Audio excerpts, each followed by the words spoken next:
itu dia menerima apa yang diberi oleh Allah dalam sesuatu proses di dalam hijrahnya. Jadi kalau dalam proses hijrah ya, terkadang di awal-awal itu kita semangat sekali, kita pengen cepat-cepat untuk menghatamkan Al-Quran, kita pengen cepat-cepat menghatamkan kitab ini, kita pengen cepat-cepat bisa belajar bahasa Arab, kita pengen cepat-cepat belajar apapun itu yang bersifat dengan ilmu. Tapi disilih berganti waktu, terkadang semangat itulah yang menjadi ujian kita. Kenapa bisa seperti itu? Terkadang semangat di awal itu hanya manis di awal ya. Terkadang Allah itu bukan pengen melihat siapa yang cepat sampai, cepat tangkapnya, cepat ininya, cepat itunya, melainkan yang bisa sampai cepat, tepat, dan bertahan. Itu kalaupun tepat dan sempurna itu bonusnya saja. Itu bonusnya saja. Kalau dari dalam pandangan muamalah manusia, terkadang manusia itu sendiri yang tidak mudah bersyukur karena dia sudah diberi apa yang mereka inginkan seharusnya. Hanya saja mereka tidak mempunyai ilmu yang mengatur apa yang mereka dapatkan. Terkadang sudah ada, hanya saja tidak mempunyai ilmu yang mensyukuri itu. Dia sudah tahu bahan-bahan ini mentahan-mentahan semua yang harus dikerjain juga, sedangkan orang lain sudah dapat langsung jadinya gitu. Misal nih, kalau kita pengen beli rumah, kita sanggupnya beli tanah dulu, nggak bisa langsung beli rumah. Ada orang lain langsung beli rumah di perumahan gitu. Kadang sesuatu yang berbeda bukan yang membuat kita ini semakin menjauh, bukan semakin kita ini lemah dalam berdoa.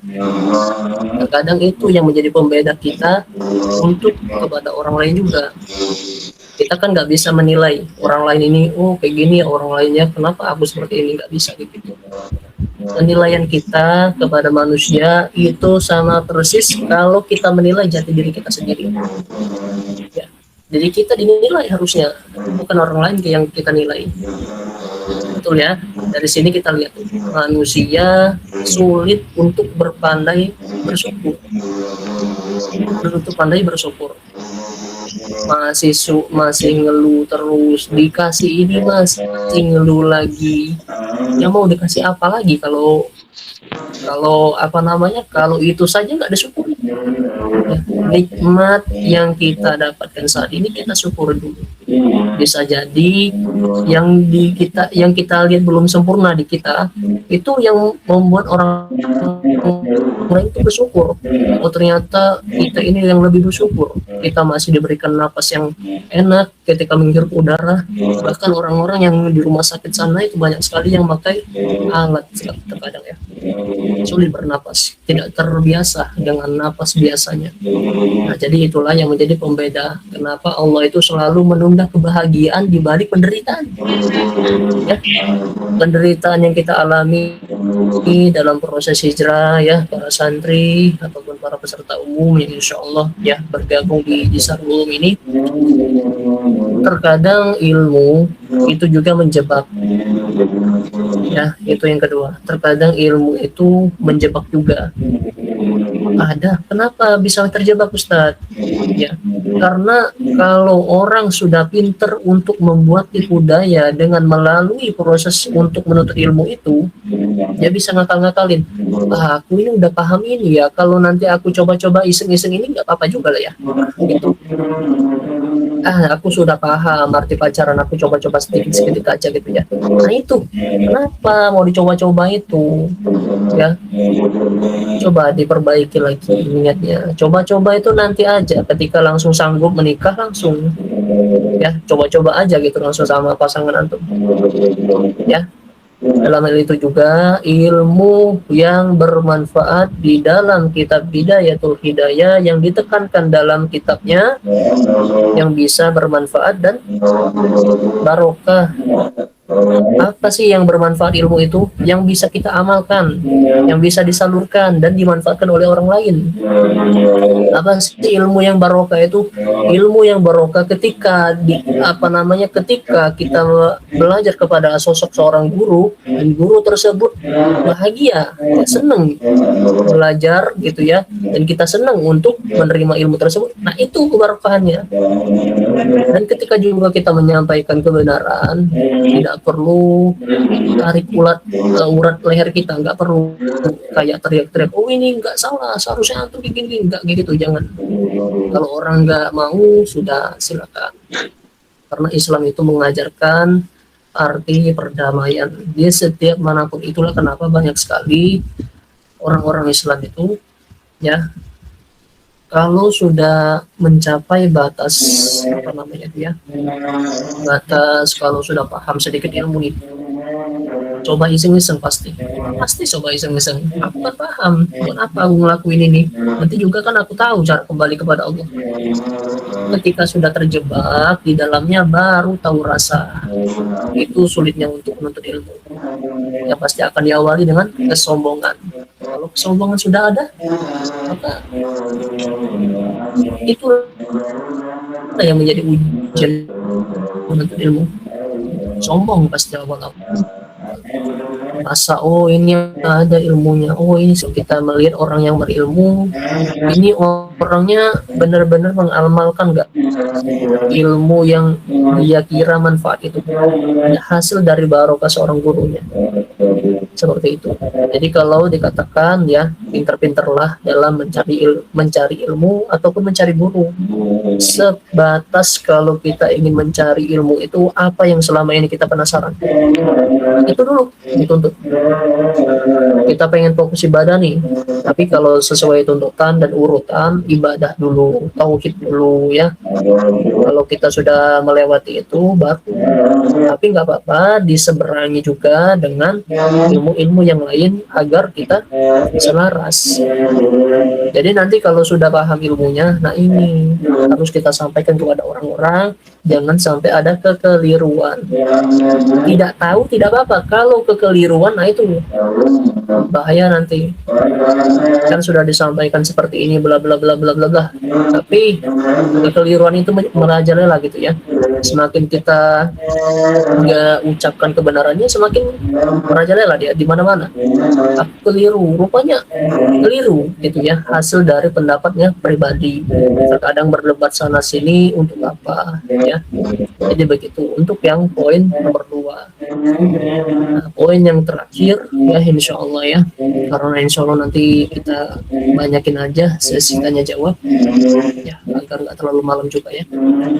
Dan yang terakhir ya, semakin kalau kita menolak ujian tersebut, semakin juga Allah itu menolak pemberiannya. Kenapa sih Ustaz seperti itu? Kalau kita katakan ujian yang kita dapatin itulah hadiahnya, itu yang kita doakan sebenarnya. Dan hasil dari yang antum doakan inilah yang Allah beri. Allah pasti akan memberikan ini. Nah, itu hasilnya yang antum dapatkan. Apa yang selama ini antum rasakan ketika diuji, itu yang didapatkan hadiahnya. Selama tersakiti, selama ada penderitaan, selama ada permasalahan, itu masih ada bahagianya pasti setelah dari situ. Tapi kalau kita nggak menemukan itu, mungkin bisa jadi kita saja yang tidak memahami apa yang selama ini Allah lakukan. Gitu ya. Terkadang juga nyebutin, wah ini kenapa Allah kayak giniin aku, kenapa segala macam yang membuat aku ini seperti ini, kenapa sih orang-orang selalu menyakiti diriku, aku nggak salah apa-apa. Tapi kita nggak memahami situasinya. Terkadang dari situ ya, dari situ juga Allah itu sudah memberi apa yang kita minta. Itulah ujiannya tadi. Melalui proses-proses ujian itu, nah baru dapat hadiahnya di ujung yang kita dapatkan. Masa sih kalau kita pengen apa-apa, pengen biasa-biasa aja gitu ya. Oh enggak kayak gitu kan, hadiahnya biasa-biasa aja yang kita dapetin, enggak mungkin kayak gitu. Apa yang kita inginkan selama itu pengen kitanya sempurna, pengen yang terbaik, yaitu kita harus melalui proses ujian itu. Sama seperti halnya kalau kita naik kelas, naik level, ataupun pengen lanjut kuliah S1, S2, S3 ya. Begitupun juga kalau kita sudah selesai dalam pendidikan, itu masih belum selesai dalam ilmunya Allah ya. Dalam ilmu agama itu tidak ada yang selesai, karena ilmu agama ini terkhususnya agama Islam ya. Ana nggak tahu kalau agama yang lain itu ketika kitabnya itu belajar habis, apakah sudah selesai pendidikannya atau nggak tahu. Yang diketahui hanya agama Islam ini, kalau semakin kita pengen mengkhatamkan Al-Quran ya, kita khatam satu kali, kita khatam lagi waktu sekolah, kita khatam lagi ketika mau ini mau itu gitu ya. Pasti ada saja hal-hal baru yang kita dapatin, termasuk itu ujian penghafal Al-Quran. Ada juga pasti penghafal Al-Quran saja spesial itu ya. Allah itu kan memberikan kemuliaan untuk kepada para penghafal Al-Quran. Memberi kemuliaan yang mana Allah maksudkan itu? Kenapa Allah itu beri ujian juga? Ada yang buta, ada yang bisu ya, hanya mendengarkan tapi pengen dengar Al-Quran, pengen tahu gitu ya. Tapi sedangkan kita sudah sempurna, cakep-cakep, ganteng-ganteng, manis-manis ya. Jadi kalau kita tahu ya hasil dari proses hijrah kita gitu ya, hijrah itu pengulangan. Kalau kita katakan pengulangan itu perbaikan semua, selama itu dalam perbaikan, jangan merasa diri kita lebih baik daripada orang lain ya. Masa lalu yang selama ini kita takutkan, itulah kejadian-kejadian hal yang harus kita perbaiki untuk masa depan kita. Kalau masa depan kita saja sudah tidak jelas, gimana lagi cara kita untuk berubah ya. Karena masa yang sekarang, yang selama ini kita rasakan, itu adalah yang kita dapatkan yang masa akan datang. Masa akan datang seperti itulah yang kita dapatkan kalau kita sudah terbiasa dengan kebiasaan ini, kebiasaan buruk kita contohnya. Ini terus hidupnya mabuk, pacaran, kurang malam, padahal perempuan, gak ada ini, gak ada itu. Nah ini kayak gak jelas hidupnya. Jadi tapi senang, gembira, happy katanya. Ya, coba nanti kita liatin ya gitu ya. Coba diperhatikan aja gitu ya orang-orang seperti itu.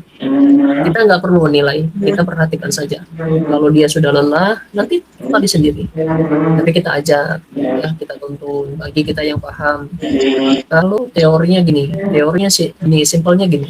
Hal-hal yang pengen kita dapatkan kebaikannya untuk selama kita proses hijrah ini, jangan kita samaratakan juga ke orang lain yang belum sama sekali tahu. Kita salah-salahkan, jangan kayak gitu.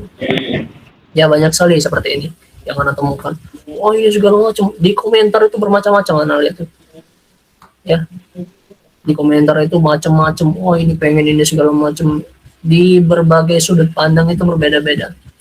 Tapi kalau sudut pandang Allah ya, itu pasti kita akan merasakan hal-hal yang selama ini kita rasakan, yang mereka dulu rasakan juga, itu yang kita rasakan dulunya, yang kita saat ini rasakan. Oh enak ya, kita sudah punya majelis, sudah punya guru ya, sudah punya pengajar gitu ya, sekelas profesor, banyak sanatnya gitu ya, ataupun lagi alumni yang lain. Jadi kita katakan kita bersyukur ya, masih hidup yang dinamakan setiap zaman pasti ada teladannya ya, pasti ada teladannya. Coba cari aja ulama siapa yang pengen antum teladani, ikutin contohnya, ikutin apa yang dia ajarkan, yang memang betul-betul ya. Tapi kalau yang seperti modelan nggak benar jangan diikuti, ya jangan diikutin. Dan juga arahkan agar orang-orang itu agar nggak ikut, bukan berarti menyalahkan ya. Kalau memang benar-benar salah disalahkan, harus jangan membenarkan yang salah, seperti itu ya. Semoga dalam hal ini juga bisa menjadi manfaat dalam pertemuan kita.